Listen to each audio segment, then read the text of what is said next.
tā nebūs nodrošināta apsardze. Par šo soli neizpratni pauž gan Latvijas ārlietu ministrija, gan Ukrainas vēstnieks.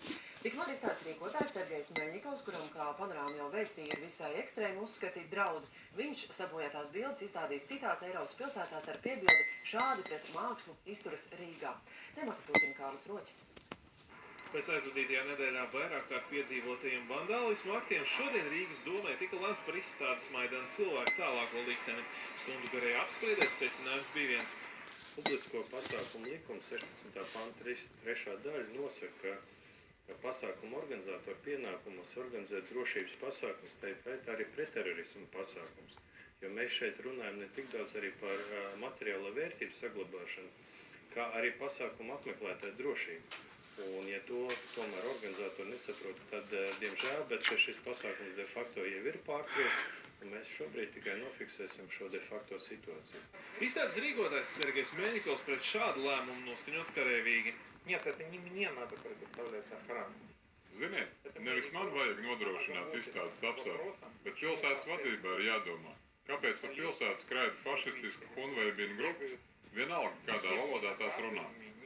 Ja pašvaldības atbilde būs noraidoša, es to tādā pat izpostītā veidā vedīšu uz citām pilsētām, izstādot Polijā, pievienojot zīmīti ar sveicieniem no kultūras galvaspilsētas Rīga, bet vēlāk vedīšu uz Eiropas padomu, kā arī izstādīšu Hyde Parkā, Londonā. Neizpratnē par domas lēmumu ir Latvijas ārlietu ministrija un Ukrainas vēstnieks Latvijā. Šī izstāde ir mākslas projekts, un tai nav nekāda sakara ar politiku. Es neredzu nekādu iemeslu to aizliegt.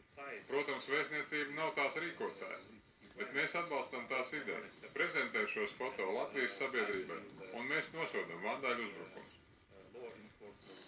Vienlaikus uzbrukums ekspozīcijai licis domāt par ministru kabineta drošību. Drošības policija tās apsardz ieteikusi pastiprināt jau iepriekš, tomēr valsts policija uzskata citādāk. Katrā gadījumā tā struktūra vienība, kas sasargā ministru kabinetu, viņas savu uzdevumu veids ir veikusi un, es domāju, arī nodrošināt. Un šobrīd mums nav pamata apsardz tieši ministru kabinetu. Neoficiāli izskan arī cits viedoklis. Iespējams uzbrukumi nākuši par labu pašas izstādes tālākai publicitātei. Sākotnēji izstāde Maidana cilvēki tika izvietota šeit, Brīvības un Elizabetes ielas stūrī. Zīmīgi, kā arī sarkani melnais Ukrainas neatkarības cīņu karoks atradās tieši šeit, vietā, kur kādreiz stāvēja Ļeņina piemineklis. Vēlāk pēc piedzīvotajiem uzbrukumiem ekspozīcija jau tika izvietota nedaudz tālāk, Mērķeļa ielas virzienā, kur atkal tika izpostīta. Kāpēc šāds solis tika spērts? Paša ekspozīcijas autori norāda, ka tādējādi viņi cerējuši piesaistīt daudz lielāku apmeklētāju ievērību. Tikmēr avoti, kuri kameras priekšā Latvijas televīzijai nevēlas runāt, norāda, ka iespējams šādi paši izstādes autori vēlējušies izvairīties no visu redzošajām novērošanas kamerām. Izstādes rīkotāja ekspozīcija iecerējuši atjaunot jaunīt, līdz ko no policijas būs saņemts bojātās bildes.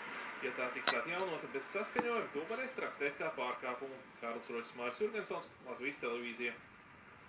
Pats jau saskaņots, Nobela prēmija ekonomikā piešķirta Lielbritānijas zinātniekam Angusam Dītokam.